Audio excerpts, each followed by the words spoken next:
Olé mes AVC. Alors aujourd'hui, on va parler d'une question que je trouve absolument fascinante. Après un AVC, pourquoi le fait de bouger plus, de faire plus de mouvements, peut-il rendre notre esprit plus rapide et plus alerte? Pour ceux qui me découvrent à travers cette vidéo, je me présente. Je m'appelle Alexandra, j'ai 37 ans. Et j'ai moi-même vécu un AVC en juillet 2011. Petite parenthèse, autre petite parenthèse. Là, j'ai mon contenu écrit devant moi. Mon discours est préparé. Et je pense que ça doit faire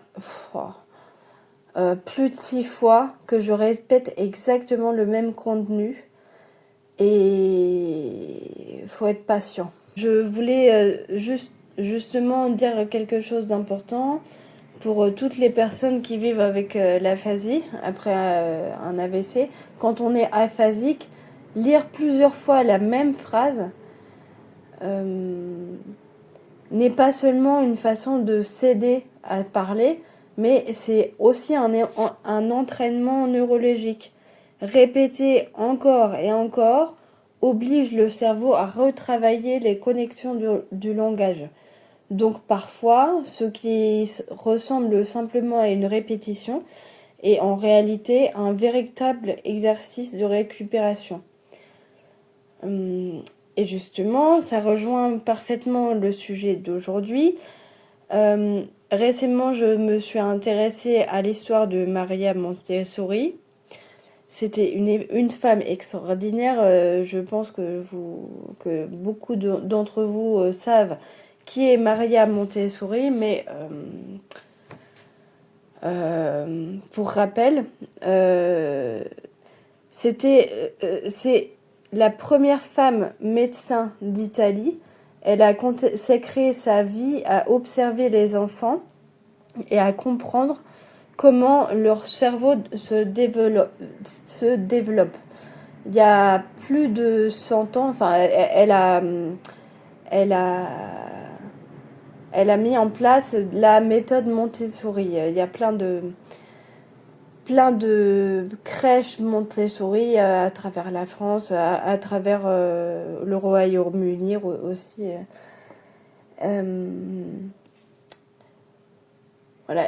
Il y a plus de 100 ans, elle avait déjà compris quelque chose que la science confirme aujourd'hui.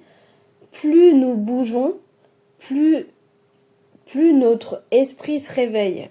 En observant les enfants, elle a remarqué que ceux qui utilisent leurs mains, qui utilisent beaucoup leurs mains pour peindre, construire, toucher, expérimenter, développent davantage leur capacité intellectuelle. Elle disait quelque chose de très puissant. La main participe directement à la construction de l'intelligence. Et ça m'a profondément parlé. Quand, dès le matin, je commence à bouger, à marcher, à ranger, m'activer, enchaîner les tâches, quelque chose change. J'ai plus d'énergie, mon cerveau semble s'activer et surtout, plus je bouge, plus mon esprit devient alerte, mes pensées deviennent plus rapides.